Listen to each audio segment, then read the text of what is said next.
Já, góðan daginn, hvað segir gott? Það voru að vika 2 í verkefninu mínu, þar sem ég er að fá umboð fyrir ákveðna vörur hérna og stofna smá heildsölu og ég leiði ykkur nú að fylgjast með fyrstu vikunni, hvað ég var að bralla þar en bara svona aðeins þess að rifja upp að í fyrstu vikunni þá fekk ég raunin þessa hugmynd að fá umboð fyrir vörurnar. Ég hafði samband við framleiðandan á vörunni, fekk ég raunin grænt ljós til þess að vera umboðsaðili fyrir þá, keyptur ykkur lén og setti upp í raunin grunn að Shopify vefsíðu. Þannig að þetta var svona fyrsta vikan og í raunin núna önnur vika var eiginlega bara miklu öflugri og það var miklu meira að gerast og bara er búin að vera bara nokkuð skemmtileg og bara svona þannig ég segi ykkur aðeins frá því sem ég er búin að vera að gera núna.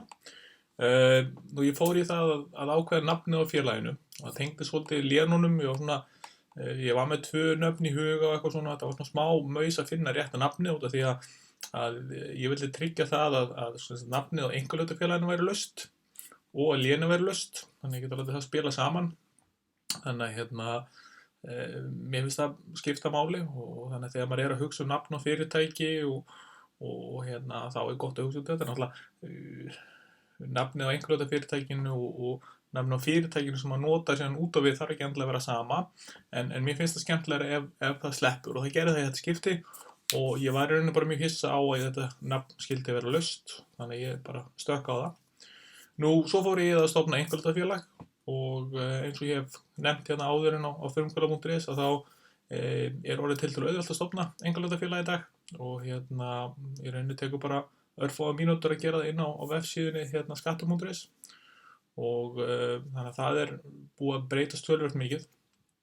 En aftur á móti það sem að kannski tók örlítið meiri tíma, svolítið fyndið að segja að stofna einkahlutafélagi sjálft var ekkert mál, en svo í rauninni þurfti ég að skrá fyrirtæki á vatnssélaskrá og launagreiðendaskrá og þá var það með gamla mótuna sem ég þurfti að prenta út eitthvað eyðublað, fylla það út, þetta var mjög óljóst og illskiljanlegt eyðublað en maður fattar út úr endanum en kannski gott að vera með bókara til þess að ráðleggja sig í þeim málum. En allan, ég prentaði út, skrifaði undir, fór með það niður í fyrirtækjaskrá og hún kláraði það.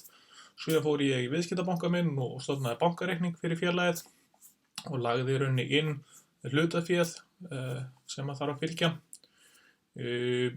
Síðan lagðist ég í smá rannsóknarvinnu, ég fór svona þessi framleiðandi sem að ég er búin að vera í samskiptum við, hann er með mjög dreift, mjög fjölbreytilegt vöru úrval. Og ég var í rauninni ekki búin að kynna mér allt sem hann er meðan þá. Þannig ég fór í þessa rannsóknarvinnu og var í rauninni að skoða allt sem var að bjóða upp á og átta mig á hvaða þessu hlutum ég myndi vilja flytja inn og hvað ekki. Og síðan eyddi ég töluverðan tíma í það að þýða efnið og yfirfæra það yfir á vefsíðuna mína og búa til alls konar svona efni fyrir vefsíðuna. Það er eitt af þessu hlutum sem er oftast hvað tímafrekast og það er einmitt að setja vörurnar fram með góðum texta, með góðum myndum og eyða smá tími það. Mér finnst það oft svona vera munurinn á góðri vefsíðu og slæmri vefsíðu eða góðri vefverslun og slæmri vefverslun. Það er það hversu vel þú lýsir vörunum. Nú, hvað gerði ég svo? Já, svo bjó ég til logo og ég er með þá skoðanum að ég bara búa sér til logoið sjálfur til að byrja með. Og ég gerði það, ég kann smá Photoshop og ég vissi svona cirka hvað ég vildi fá, þannig ég mixaði bara svona einfalt logo sem ég ætla að nota til að byrja með. Svo seinna meir ef allt gengur vel, þá kannski fæ ég eitthvað til þess aðstofa við að hanna flott logo, en ég ætla að klára þetta. Svo er ég búin að vera í samskiptum við Valitor, ég ákvað að notast greiðslugátt frá þeim, einfaldlega bara út af því að það virtist sér einfalt og það er, þeir hafa unnið mikið með Shopify, þannig að þetta á að vera auðvelt að fá til að spila saman.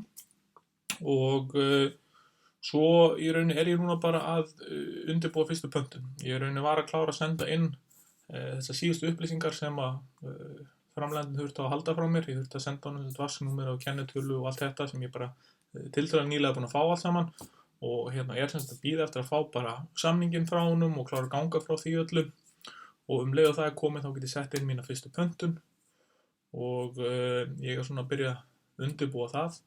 Og planið er í rauninni að reyna að byrja að markaðsetja þetta fljótlega. Þannig að eins og ég sjá þetta er búið að gerast mjög hratt og það er núna bara 2 vikur liðnar frá því ég fekk hugmyndina og það er ansið mikið búið að gera. Það er búið að komið vefsíða, það er komið fyrirtæki, það er komið næstu í samningurinn, næstu í kláður við framleiðandann og komið lén og allt saman. Þetta er búið að vera mjög mikið að gerast og það er búið mjög skemmtilegt og verður bara gaman að fylgjast með hvernig næstu vikur verða og ég skal reyna að halda áfram að deila ykkur með ykkur og endilega ef þið hafa ykkur spurningar varðandi ferillinn, bara setja í athugasemd hérna fyrir neðan. Takk fyrir.